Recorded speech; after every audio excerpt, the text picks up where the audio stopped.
अपरा एकादशी व्रत कथा। युधिष्ठिर कहने लगे कि हे भगवान, ज्येष्ठ कृष्ण एकादशी का क्या नाम है, उसका महात्म्य क्या है, सो कृपया कर कहिए।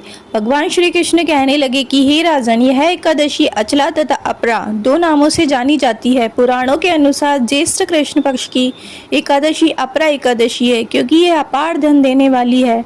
जो मनुष्य इस व्रत को करते हैं वे संसार में प्रसिद्ध हो जाते हैं। इस दिन भगवान त्रिविक्रम की पूजा की जाती है। अपरा एकादशी के व्रत के प्रभाव से ब्रह्म हत्या, भूत योनि, दूसरे की निंदा आदि के सब पाप दूर हो जाते हैं। इस व्रत के करने से पर स्त्री गमन, झूठी गवाही देना, झूठ बोलना, झूठे शास्त्र पढ़ना या बनाना, झूठा ज्योतिषी बनना तथा झूठा वेद बनना आदि सब पाप नष्ट हो जाते हैं। जो क्षत्रिय युद्ध से भाग जाए वे नरकगामी होते हैं, परंतु अपरा एकादशी का व्रत करने से वह भी स्वर्ग को प्राप्त होते हैं। जो शिष्य गुरु से शिक्षा ग्रहण करते हैं फिर उनकी निंदा करते हैं वे अवश्य नरक में पड़ते हैं, मगर अपरा एकादशी का व्रत करने से वे भी इस पाप से मुक्त हो जाते हैं।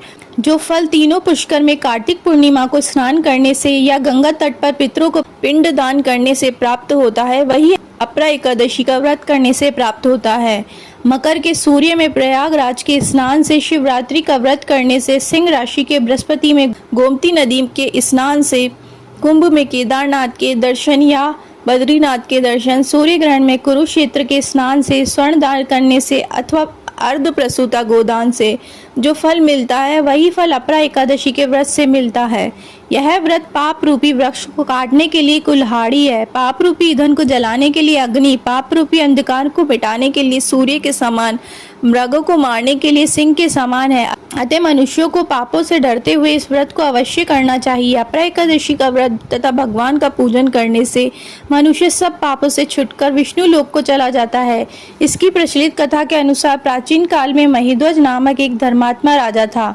उसका छोटा भाई वज्रध्वज बड़ा ही क्रूर, अधर्मी तथा अन्यायी था। वह अपने बड़े भाई से द्वेष रखता था। उस पापी ने एक दिन रात्रि में अपने बड़े भाई की हत्या करके उसकी देह को एक जंगली पीपल के नीचे गाड़ दिया। इस अकाल मृत्यु से राजा प्रेतात्मा के रूप में उसी पीपल पर रहने लगा और अनेक उत्पात करने लगा। एक दिन अचानक धौम्य नामक ऋषि उधर से गुजरे। उन्होंने प्रेत को देखा और तपोबल से उसके अतीत को जान लिया। अपने तपोबल से प्रेत उत्पात का कारण समझा। ऋषि ने प्रसन्न होकर उस प्रेत को पीपल के पेड़ से उतारा तथा परलोक विद्या का उपदेश दिया। दयालु ऋषि ने राजा की प्रेत योनि से मुक्ति के लिए स्वयं ही अपरा एकादशी का व्रत किया और उसे अगति से छुड़ाने को उसका पुण्य प्रेत को अर्पित कर दिया। इस पुण्य के प्रभाव से राजा की प्रेत योनि से मुक्ति हो गई। वह ऋषि को धन्यवाद देता हुआ दिव्य देह धारण कर पुष्पक विमान में बैठकर स्वर्ग को चला गया। हे राजन, यह अपरा एकादशी की कथा मैंने लोक हित के लिए कही है। इसे पढ़ने अथवा सुनने से मनुष्य सब पापों से छूट जाते हैं।